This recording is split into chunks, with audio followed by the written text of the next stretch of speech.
Fala, meus queridos, tudo bem com vocês? Como passaram esse final de semana? Um longo final de semana de Campeonato Brasileiro, né? Sábado, domingo e agora segunda-feira. Finalmente tivemos a 13ª rodada do Campeonato Brasileiro, uma rodada com muitos empates. Tivemos, se eu não me engano, 4-1-1, né? Esse resultado se repetiu 4 vezes essa rodada. E a gente também teve derby, né? Teve o clássico, começando com o clássico entre Vasco e Botafogo e terminando com o clássico entre Palmeiras e Corinthians. Mas tivemos muita coisa, o Flamengo, né, mantendo a liderança, enfim, tudo que esse resumo da 13ª rodada você vai acompanhar aqui nesse vídeo.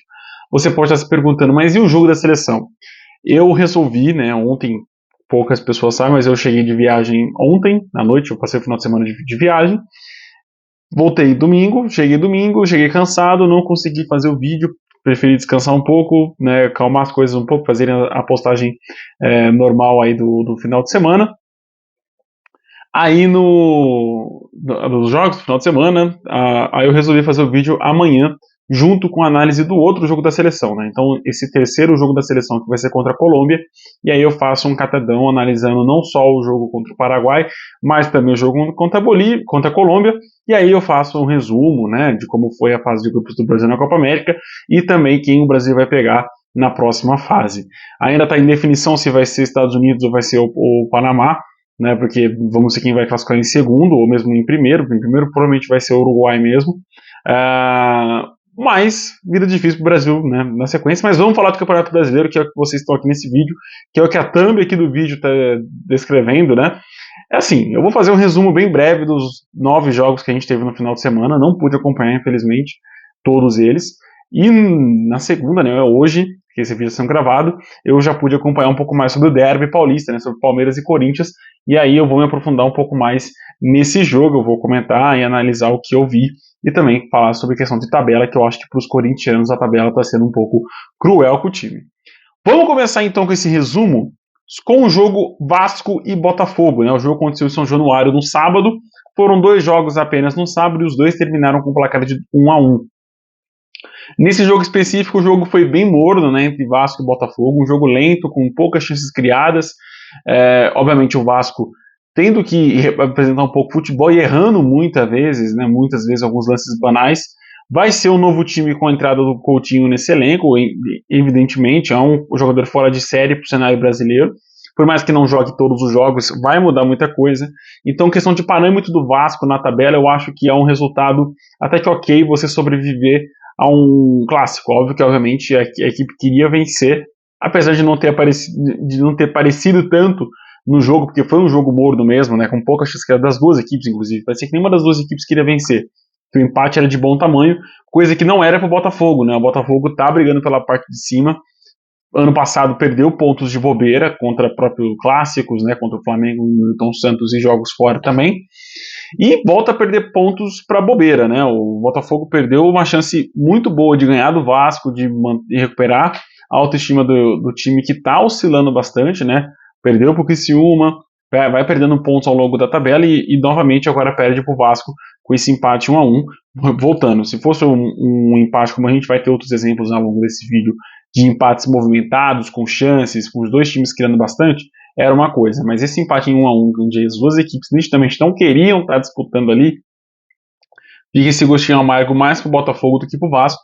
Pro Vasco, acho que esse empate está de excelente tamanho, já que o time não cai tanto, né? Fica ali na beirada da zona de rebaixamento, tem a pontuação igual ao Atlético Goianiense, que também não consegue ultrapassar, então o Vasco nessa tabela, nessa rodada, fica fora do Z4, né, com 11 pontos, mantém a respiração, né?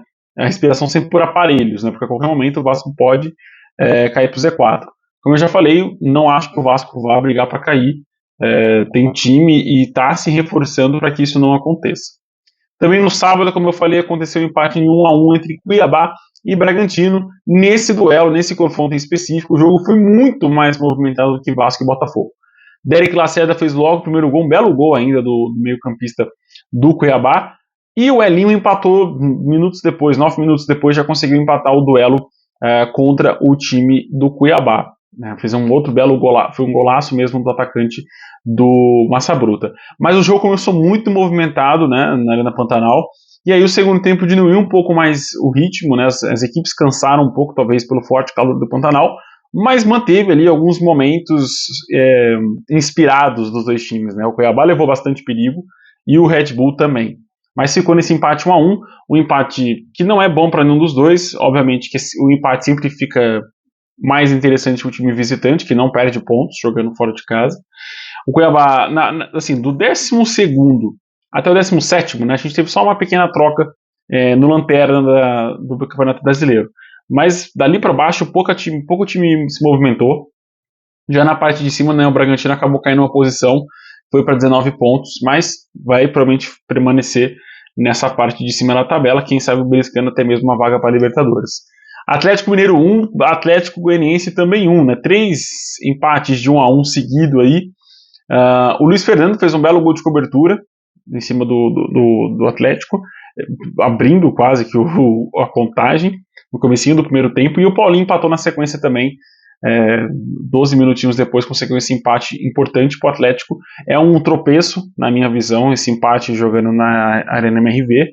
Não esperava que o Atlético fosse perder tantos pontos como está perdendo, tanto em casa, para Palmeiras, para Criciúma, como inclusive nesse jogo contra o Atlético Goianiense. Eu achava que o time ia realmente apresentar um futebol decente, dar uma resposta para o seu torcedor, porque o Atlético está vivendo um momento de muita oscilação na temporada. Né? Perdeu 2 jogos, conseguiu um empate, uma vitória, empata de novo. Então tá nesse sobe e desce, muito mais para baixo, né, do que para cima, e já fica mais isolado no meio da tabela, já não consegue mais alcançar a zona de classificação para a Libertadores com uma vitória na próxima rodada. Então é um time que tá uma nuvenzinha ali em cima. Não acho que os desfalques foram tão relevantes, até porque o trio ali, né, o ataque do Atlético com Paulinho e Hulk estava em campo, e para mim acho que esse é o mais fundamental do Atlético nesse momento, do que as outras peças, inclusive até mesmo o Everson e o Scarpa nessa questão, porque ano passado o time fez uma campanha muito decente no Campeonato Brasileiro, com essas 2 peças sendo as principais do time. Esse ano, obviamente, uma delas, que é o Hulk, na minha visão, está oscilando um pouco mais, o Paulinho continua, também está oscilando, obviamente, porque o time está mal, mas consegue apresentar um futebol mais agradável do que o seu companheiro Hulk. Mas esse empate, para mim, de longe, é o resultado assim, mais desesperador, porque o Atlético não consegue apresentar um futebol decente jogando na sua casa. Foi mais movimentado, é verdade, dos 1-1 até o que a gente teve, foi mais movimentado, com mais chances. Mas, cara, falando sobre essa penumbra em cima do Atlético, mas eu queria falar da decente partida do Atlético Goianiense, que também conseguiu envolver o time mineiro, mas faltou efetividade. Isso eu venho falando do Atlético Goianiense desde o Campeonato Estadual. O time consegue criar, o time consegue envolver o time adversário, mas não consegue concluir suas jogadas em gol. E isso, obviamente, vai pecando, o time vai deixando pontos cair pelo caminho. Poderia ter vencido o Atlético Mineiro jogando em Minas Gerais, que seria um resultado extraordinário para o time goiano, mas agora perde pontos importantes. Na verdade, eu acho que conquista mais esse ponto do que perde 2. Eu acho que, independente do Atlético ter começado na frente, do Atlético Goianiense ter começado na frente ou não, o time conquista esse 1 ponto, porque, por mais que esteja tropeçando, é difícil ganhar do Atlético jogando fora de casa, e eu acho que está aproveitando o momento que o time está oscilando para conseguir arrancar esses pontinhos. Também no domingo, né, agora a gente está falando já dos jogos de domingo, o Grêmio conseguiu vencer o Fluminense por 1-0. Gol do Gustavo Nunes, méritos para o time que quis mais sair do Z4, obviamente que essa vitória não tira o Grêmio da zona de rebaixamento, mas dá pontos para o time gremista conseguir já nos próximos jogos, né, nos jogos que faltam, conseguir realmente sair. O Grêmio pode chegar a 16 pontos e respirar muito na tabela, saindo realmente ali com quase 5 pontos de vantagem para o time que agora tem, que é o Atlético Goianiense, como eu falei, com 11 pontos. O Grêmio tem 10, jogou, o Corinthians passou para a lanterna da competição, e jogou muita bola contra o Fluminense. Né? O Fluminense foi muito passivo ao time do Grêmio, deu muitos espaços, deixou ser dominado, enfim, sofreu demais. Se não tivesse sido uma boa partida do Fábio, goleiro do Fluminense, o time teria sido goleado jogando no Estádio Centenário, no Rio Grande do Sul. Excelente partida do Grêmio, tá? Vou reforçar isso de novo. Excelente partida do Grêmio, criou e envolveu tranquilamente o Fluminense no Rio Grande do Sul. Outro que também envolveu muito bem o time que foi visitá-lo foi o São Paulo, que conseguiu essa excelente vitória por 3-1 em cima do Bahia. Caleri, Ferreira e Luciano fizeram os gols do Soberano, e o Gilberto, lateral direito, descontou para o Bahia, depois numa defesa meio esquisita do Jandrei, mas acho que é mais eu pegando no pé do goleiro do São Paulo. Conseguiu fazer uma boa defesa, conseguiu fazer um bom jogo também, com lançamentos, a posição de jogo funcionando muito bem, e infelizmente teve essa infelicidade, como eu falei, de um rebote cair no pé do Gilberto e ele conseguir concluir pro gol. Foi uma vitória tranquila, porque o São Paulo fez essa partida ser tranquila, porque a gente sabe que o Bahia é um time complicado, é um time perigoso, não à toa está na parte de cima da tabela, está à frente do São Paulo, inclusive, na tabela. É um time que realmente vai tirar pontos de outros elencos aí, de outras equipes ao longo do Campeonato Brasileiro, principalmente se manter essa intensidade. Nesse jogo em específico foi dominado pelo São Paulo no Morumbi, que eu acho que vai ser uma coisa corriqueira. O São Paulo no Morumbi é um time muito forte, e como eu falei para vocês nos últimos campeonatos brasileiros que a gente acompanhou, a vitória, dos times que estão brigando pela parte de cima na tabela, a vitória em estádios cruciais é muito importante. E o Morumbi sempre foi um estádio crucial para a conquista do título do Campeonato Brasileiro. Falo de Flamengo, falo de Palmeiras, falo de Atlético Mineiro. Esses times, quando foram campeões, venceram no Morumbi. Então, ou venceram ou não perderam no Morumbi. Então, esse tropeço do Bahia, óbvio que não exclui. O Bahia pode ser campeão brasileiro, pode fazer uma excelente campanha e terminar no topo do campeonato, independente desse jogo. Acho que 3 pontos são irrelevantes. Mas é um jogo que os adversários costumam tropeçar e nesses jogos que você consegue se sobressair e conquistar pontos onde seus adversários perderam. Bom jogo do São Paulo, excelente jogo do trio de ataque do São Paulo, em especial o Ferreira, que para mim foi a melhor partida com a camisa do São Paulo até aqui, não só pelo desempenho, mas por toda a conjuntura que envolvia. O Bahia no melhor momento, né, com um trabalho mais longevo na questão do Rogério Ceni, time muito bem treinado pelo Rogério, e o São Paulo passando por um momento de altos e baixos, né? Tinha sido goleado pelo Vasco, consegue vencer no último jogo, volta a vencer, vence no Criciúma no último jogo, e agora vence o Bahia também na sua casa por 3-1, placar até que elástico, né? Fazendo 3 gols num time que leva poucos gols, como é o time do Bahia. Também no domingão, Fortaleza 2-1 no Juventude, às 4 horas da tarde. O Fortaleza foi melhor, o Fortaleza dominou, até sofreu o gol do Juventude no meio do segundo tempo. Depois o time caiu muito de rendimento, deixando o Juventude criar, deixando o Juventude envolver, e só não tomou um empate também por falta de pontaria do Jaconeiro. Porque Lucero fez o primeiro gol no primeiro tempo, né, de pênalti muito bem marcado, e Iago Pikachu também completou nos acréscimos do primeiro tempo, com uma excelente, extraordinária assistência do Pochettino. Foi um lançamento assim de camisa 10 dos principais clubes do futebol brasileiro, não à toa o Fortaleza é um desses principais clubes, e ele conseguiu fazer essa assistência, um passe de muitos metros, de longa distância, conseguindo deixar de uma excelente visão, cara. Se você tiver a oportunidade de ver esse lance, assista e veja como o Pochettino teve excelente visão nesse passe, que passou pela defesa do Juventude, deixou o Pikachu na cara do gol para fazer o 2-0. Aí, como eu falei, no meio do segundo tempo acabou sofrendo o gol do Everton, o ritmo do jogo mudou, os jogadores do Fortaleza sentiram o cansaço, e aí o Juventude cresceu um pouco, e o Juventude, como eu falo, é um time muito perigoso, que consegue criar chances, mas em algumas partidas não consegue converter. Contra o Palmeiras isso aconteceu, e voltou a acontecer novamente contra o time do Fortaleza. Apesar de, como eu falei, o Fortaleza ter dominado 74 minutos de jogo, mais os acréscimos do primeiro tempo. Depois, o Juventude equilibrou e também foi perigoso no jogo. Também no domingão, a vitória simples, né, por 1-0 do Atlético Paranaense em cima do Vitória no Barradão. Julimar fez o gol da partida. A primeira chance do Vitória só veio no final do primeiro tempo, né? Apesar do Vitória ter dominado, o Atlético Paranaense ter dominado o primeiro tempo, o Vitória teve a chance mais perigosa.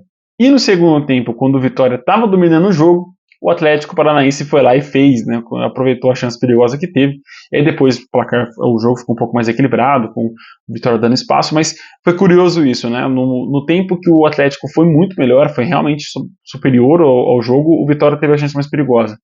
E no segundo tempo, quando o Vitória realmente tomou as rédeas da partida, o Atlético Paranaense conseguiu fazer seu golzinho com o Julimar e conquistar essa vitória importante também fora de casa, um time que dificilmente vence fora de casa e estava passando por uma turbulência quase que desnecessária com a saída do Cuca, consegue essa vitória importante no Atlético em cima do Leão da Barra. Fechando o dominão, ainda não fechar o final de semana, mas o Flamengo conseguiu uma excelente vitória também em cima do Cruzeiro. O Cruzeiro está numa crescente bacana no campeonato, Não sei se vai conseguir uma vaga para a Libertadores, eu acho que pela uma tabela muito maluca que a gente está tendo de Campeonato Brasileiro é provável, mas tem que manter uma regularidade sim, e perder pontos com o Flamengo eu acho que é super normal, já que o Flamengo o Flamengo, equipes como Flamengo, Palmeiras e o próprio Atlético, apesar desse momento ruim do Atlético, não entram no Campeonato Brasileiro por vaga de Libertadores, etc. Entram por por briga por título mesmo. Apesar que a gente, o ano passado, viu um Palmeiras começando mais lento e depois crescendo, esse ano a gente começa a ver um Atlético mais lento e crescendo, e o Palmeiras até um pouco mais mediano, um pouco mais acelerado do que o ano passado, mas mesmo assim ainda não apresentando um futebol interessante. Mas a gente já vai chegar lá. Já o Flamengo a gente já vê que consegue apresentar uma regularidade muito boa, o time consegue vencer, consegue convencer seus jogos, não à toa conseguiu vencer o Cruzeiro jogando no Maracanã. Começa marcando com o Pedro, minutos depois, antes de acabar o primeiro tempo, acaba sofrendo um gol de empate com o Matheus Pereira, né, um belo gol do meio-campista, que está numa excelente fase. Se eu fosse para falar que tem quase 30 anos o Matheus, então não vai ser vendido tão barato, mas eu olharia com cuidado para esse meio-campista do Cruzeiro. Pode render bons frutos em outros times, e outros times podem querer roubá-lo do Cruzeiro também, né? Vale lembrar isso. Mas foi um jogo muito equilibrado no Maracanã, com o Flamengo, obviamente, levando mais perigo, criando mais chances, isso é normal nos jogos do Maracanã, e foi uma excelente resposta também para a derrota contra o Juventude, tá? Esses 3 pontos do Flamengo. Então por isso que a vitória foi importantíssima. Muito importante, na verdade. Importantíssima, acho que eu exagerei. Mas foi uma boa partida do Flamengo, consegue vencer por 2-1. Sofreu o gol de empate no final do primeiro tempo e conseguiu uma boa reação de conseguir fazer o segundo gol com o Fabrício Bruno, né, no meio da segunda etapa. Então, cara, um bom jogo do Flamengo, um bom jogo do Cruzeiro. Gostei do que eu vi. O Cruzeiro conseguiu competir, não vou dizer essa frase de igual para igual, mas conseguiu competir com o Flamengo, que é um time que vai brigar pela parte de cima, e o Cruzeiro é um time que vai brigar ali pela parte do meio da tabela. Quem sabe, como eu falei, conseguindo uma vaga para a Libertadores. Eu acho que direta fica um pouco complicado, mas quem sabe uma vaguinha ali, né, numa repescagem para a Libertadores. Agora sim, fechando o domingo de futebol, tivemos o empate, adivinha, em 1-1 entre Criciúma e Internacional. O Inter saiu na frente no finalzinho do primeiro tempo com o Bruno Henrique, e o Claudinho, no meio, quase que no final ali da segunda etapa, conseguiu um empate em cima do Colorado. Esse empate derruba o Inter uma posição, vai para 10ª, tá ali no meio realmente da tabela. Já o Criciúma, cara, é um time que conquista um pontinho para ficar um pouco mais distante da zona de rebaixamento, alcança os 13 pontos e mostra sua força dentro de casa, né, que não vai perder, não vai entregar pontos tão facilmente como entregaria, como muitas pessoas imaginavam, creio eu. Mas agora falando sobre fechamento de rodada, realmente tivemos o jogo entre Palmeiras e Corinthians no Allianz Parque, um jogo onde o Corinthians perdeu uma baita de uma chance de conseguir 3 pontos, de vencer o rival fora de casa, de conseguir recuperar a confiança do torcedor nos jogadores, no trabalho do Antônio Oliveira, que volta a repetir aqui nesse vídeo, tá? Que fique realmente cravado em vocês que estão me ouvindo. O Antônio não pode ser o culpado desse time ou do mau desempenho desses jogadores. Falar que o Vitor Pereira iria demonstrar um outro time com esses mesmos jogadores, eu acho muita heresia. É muito tiro no escuro isso, porque era um outro time, eram outros jogadores, é um time muito modificado do que o Vitor trabalhou no Corinthians quando foi vice-campeão na Copa do Brasil. Eu acho muito covardia com o Antônio. Tá? Ele está fazendo o possível ali para esse time render, para esse time conseguir render, conseguir ter respiro na tabela. Mas é difícil. É uma situação difícil. O Corinthians ainda não conseguiu apresentar um jogo decente. E eu vou excluir totalmente. Eu vou ser realmente muito recortista nesse sentido. Vou fazer um recorte, cara. Eu não vou inserir Copa do Brasil e Sul-Americano, porque eu acho que os adversários que o Corinthians enfrentou nesses 2 campeonatos até então não são um parâmetro para o ano que a equipe vai ter. O Corinthians, até o momento, tem 13 jogos do Campeonato Brasileiro. Apenas uma vitória e 6 derrotas. O Corinthians tem uma vitória, 6 empates e 6 derrotas. É um número gigantesco, que é para jogar na cara do torcedor que está acompanhando o time, que está vendo esse resultado. O Corinthians só é melhor que o Fluminense porque venceu o Fluminense na Neoquímica Arena. Porque se não tivesse vencido, ou tivesse empatado, ia estar com a mesma pontuação do que o Fluminense, que tem um percentual de 15% de aproveitamento nesse Campeonato Brasileiro. É o pior ataque da competição. Ah, Todara, mas o Grêmio é o pior com 8, o Corinthians hoje tem 9 gols marcados. 9 gols marcados em 13 jogos. O Fluminense tem 10 gols marcados em 13 jogos. O Grêmio tem 8. Só que o Grêmio tem 2 jogos a menos. Ele pode muito bem fazer 2 gols nesses 2 jogos, ou pode fazer gols em outros jogos. Enfim. É um campeonato para o Corinthians ligar o sinal vermelho, roxo, piscante, sirene alta. É realmente um dos piores inícios que eu vou me recordar do Corinthians de Campeonato Brasileiro. Não me recordo do início do Corinthians em 2007, quando caiu, mas é um dos piores que eu já vi do Corinthians nesse Campeonato Brasileiro. Do outro lado, do Palmeiras, é um começo morno ainda da equipe. A equipe, foram poucos jogos que a equipe conseguiu criar e envolver a equipe adversária, como o Vasco, o Juventude, o Bragantino, onde conseguiu chutar bastante, conseguir converter as chances. O jogo contra o Corinthians foi muito nesse sentido. No primeiro tempo o Corinthians jogou direitinho. O direitinho não quer dizer que jogou bem. Conseguiu se defender, conseguiu anular os ataques, alguns ataques do Palmeiras, porque mesmo assim o Palmeiras conseguiu ser perigoso no primeiro tempo. E tentou muito ser perigoso com o Wesley pelo lado direito da defesa do Palmeiras. E ali ele teve muito espaço. Gostei muito do jogo do Abel Ferreira nesse duelo contra o Corinthians. Assumiu o risco por entrar em campo com uma defesa quase que sub-20 do Palmeiras, com o Naves e o Vitor Reis. E também sem o seu principal marcador do meio-campo, né? O Aníbal Moreno não estava em campo por conta da suspensão. Também o Rony não estava, enfim, alguns desfalques do Palmeiras.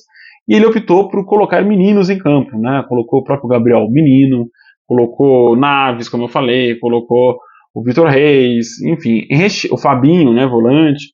Então recheou o time de jovens palmeirenses que deram muito espaço para o Corinthians jogar, mas eu acho que foi até quase que proposital e irrisório para o torcedor corintiano assistir e acompanhar os espaços que a defesa palmeirense deu para o time criar. E o time não conseguiu criar em momento nenhum. Garro, vou pegar até aqui os jogadores que entraram do Corinthians aqui, que estavam jogando, né, e que entraram ao longo do jogo. Mas Garro, Coronado, Breno Bidon, tem um outro aqui que entrou, o Coronado, como eu falei, o Garro, o Breno Bidon, Pedro Henrique, jogadores que entraram aqui, os dois laterais que saíram, né, Léo Maná e Hugo, entrou o Bidu e o Mateuzinho, cara, criaram quase que, vou te falar, para não falar nada, eu vou falar quase que nada. Com isso conseguiu levar perigo, o Everton conseguiu fazer boas defesas, em cobrança de falta, é verdade do Garro, mas, enfim, foi um jogo onde o Palmeiras teve amplo domínio do jogo, o tempo todo dominou o adversário, mesmo o Corinthians jogando direitinho, jogando de uma maneira defensiva, segurando. Aí o segundo tempo o Palmeiras foi mais para cima, na imposição física, e é onde conseguiu levar, criar suas chances nas cobranças, nas bolas paradas. Né? Eu coloquei que o Veiga fez o gol, mas na verdade que o Globo Esporte já corrigiu, saiu a súmula do Daron, e o gol foi dado ao Fabinho, né? A bola desvia na cabeça dele, então gol do Fabinho, não gol do Veiga, e o Vitor Reis. Então, para consagrar ainda mais esse jogo, o Corinthians tomou 2 gols de jogadores que são terceira, para falar do caso do Vitor Reis, até quarta opção do setor. É absurdo o momento do Corinthians. E o momento do Palmeiras é o outro absurdo, né? O absurdo de ruim do Corinthians, o absurdo de bom do Palmeiras. É um abismo entre esses dois times hoje no Campeonato Brasileiro e no futebol como um todo. Por mais que o Palmeiras tropece algumas vezes para o rival, o Corinthians não consegue em momento nenhum igualar o Palmeiras nesses últimos 10 anos. 10 anos eu fui até bastante, assim, porque os últimos 10 anos do Palmeiras e do Corinthians há um abismo entre esses dois times. Mas enfim, excelente vitória do Palmeiras, né? Vitória no derby para retomar essa confiança depois de um 3-0 bem baqueado contra o Fortaleza. Vai enfrentar na quinta-feira o Grêmio, jogando no Centenário, também no Rio Grande do Sul. É uma partida mais dura, eu acho que é um jogo mais cruel para o Palmeiras, vai ser um jogo difícil para o Verdão, mas o Palmeiras pode apresentar um bom futebol, apesar de não contar com o Veiga, porque conta de um choque ali, de uma confusão que aconteceu no segundo tempo, acabou sendo expulso. trouxe um dado legal aqui pra gente comentar, eu já vou me aprofundar mais nessa expulsão do Veiga, mas o Vitor Reis marcou o seu primeiro gol com a camisa do Palmeiras no primeiro jogo em que ele entrou como titular. Já tinha entrado contra o Fortaleza no lugar do Murilo, que saiu machucado. Nesse jogo ele é titular de novo, entra como titular, quer dizer, pela primeira vez, consegue fazer um gol. Já tinha acontecido em 2023, quando jogava pela base, já tinha marcado um gol contra o Corinthians, sub-20, sub-20 não, sub-17, e aí consegue repetir o feito agora no profissional, jogando no Campeonato Brasileiro. Acho que é uma noite assim, incrível para o garoto, que foi muito bem na partida, conseguiu jogar bem, conseguiu fazer boas intercepções, junto com o Naves, que eu acho que para mim foi o melhor da defesa nesse quesito. Destaque para o Naves nesse jogo. Como eu falei, 18 anos apenas, cara. Muito jovem, já resolvendo o clássico. É uma base realmente a melhor base. Dos que estavam em campo ali, é a melhor base. Né? O Corinthians não consegue chegar nem no patamar da base do Palmeiras. O Veiga foi expulso, para mim muito bem expulso. Foi um lance muito infeliz, foi um lance muito juvenil dele. Né? Chega por trás mesmo, empurrando o Garro. Só que, cara, eu vou dizer a sinceridade para vocês. Eu vi uma aspas, inclusive, no Twitter, eu vou repeti-la, e se você conhece de onde ouviu, deixa aqui nos comentários, para fazer o devido crédito a quem disse essa frase primeiro. Só fica bravo quem não consegue fazer firula. É isso. O Estevão não fez isso por fazer, ele estava realmente acuado na linha de fundo e fez uma jogada, enfeitou uma jogada para se desvencilhar de dois marcadores, e o Garro, que nem estava no lance, os dois jogadores do Corinthians que estavam no lance não abriram a boca com o Estevão. Porque perceberam que, primeiro, é a característica do jogador, de buscar esse drible, de buscar essa jogada mais desconcertante para sair da marcação. E eu acho que a gente está precisando de jogadores e homens assim na nossa seleção hoje em dia. Não tem jogador que bata de frente com um lateral, com um defensor. Tem apenas jogador que faz jogada protocolar. Linha de fundo e cruza para a área. Linha de fundo e cruza para a área. Ou vai para o meio e chuta. Só isso que a gente tem. Não tem um que consegue ir para a linha de fundo e chutar, não tem um que consegue ir para a linha de fundo e atrasar a bola, não tem um isso. E o Estevão consegue fazer isso com muita maestria, e estava tentando fazer isso, até o senhor Garro, falei Coronado, mas é o Garro, sair lá do meio de campo, né, onde estava tentando jogar, porque não conseguia jogar em toda a partida, um dos piores do Corinthians hoje foi o Garro, saiu lá do meio de campo e foi bater de frente com um jovem de 17 anos. Ele, né, Garro, jogador formado, né, com toda a sua idade, vou inclusive procurar a idade do Garro aqui, 26 anos, olha só, um jogador de 26 anos foi bater boca com um jogador 9 anos mais novo que ele, que já valeu o que ele ganhou na vida inteira, né, e que vai ganhar, se ganhar Corinthians. Então consegue ali, se sente homem suficiente, macho suficiente para bater de frente com um moleque de 17 anos, que estava tentando sair de uma marcação, que tem o drible como recurso, coisa que ele não tem, só tem bola parada e lá ainda, esse grande meio campista que o Corinthians contratou, e vai lá bater boca. E aí, né, não vou inocentar o Veiga nesse lance, foi juvenil, como eu falei, foi muito moleque de dar um encontrão por trás no Garro, e foi muito bem expulso. Acho que até o Ranieri tenta um chute no Veiga ali, mas enfim, isso é para o VAR ver, e o VAR nem olhou esse lance. Mas é isso, cara. Um derby onde o Corinthians foi direitinho, jogou bem, bonitinho, que maravilha, mas não conseguiu levar perigo a momento nenhum. Né? Normal do Corinthians nesse Campeonato Brasileiro. E o Palmeiras que mostrou mais uma vez que estava tudo sob controle e dominou o adversário do começo ao fim do jogo. O Corinthians não venceu um rival que estava com a zaga sub-20 e depois da metade do segundo tempo, mais da metade do segundo tempo para frente, com um jogador a mais. O Corinthians estava com um jogador a mais da metade do segundo tempo para frente. O Palmeiras não estava nem conseguindo criar jogadas. Entraram 2 laterais. O Palmeiras terminou o jogo com 5 laterais em campo. E o Corinthians não conseguiu criar. É um time pobre, criativamente falando. É um time que não consegue criar, que não consegue ter reação nenhuma. E não adianta, cara. Torcida invadir CT, torcida querer bater em jogador. Porque está acima dos jogadores. Entendeu? O problema do Corinthians hoje não está nos jogadores, não está na comissão técnica. É a diretoria, são as consequentes más gestões, uma atrás da outra. Isso vai resultando em times assim. A gente viu o Cruzeiro em 15, né, que caiu, 15 ou 16 que caiu, e a gente está vendo o Corinthians hoje. E esse Corinthians hoje, com notícia no Fantástico, na Atena, se assemelha muito ao Cruzeiro. E está há anos passando por isso. Devendo há anos à Caixa Econômica Federal, conseguiu quitar, mas agora está pagando ainda outras parcelas do estádio, outros jogadores, enfim, acordos sendo feitos. O Corinthians deve quase 2 bilhões. É muita coisa para um time de futebol. Então o Corinthians está quebrado. É um time quebrado, um time em frangalhos. E na minha visão, é um dos concorrentes diretos para cair para a segunda divisão do Campeonato Brasileiro. E seria um aprendizado muito grande para esse time. Que caia, que volte, e volte jogando melhor. Porque é um time que é inoperante, ofensivamente falando, e pode ver ali um dinheiro que ia ganhar no Wesley ruir se talvez esse atacante ficar num time que vai ser rebaixado no final do ano. Eu tentaria um negócio para ele ser vendido nesse meio do ano. Se não ficar, é um atacante que tem potencial, mas um time que está fracassado vai acabar ficando com esse estigma. Mas é isso, meus queridos. Um derby todo palestrino com o Corinthians vivendo seu pior pesadelo. É isso, um abraço com Deus e até o próximo vídeo. Tchau, tchau.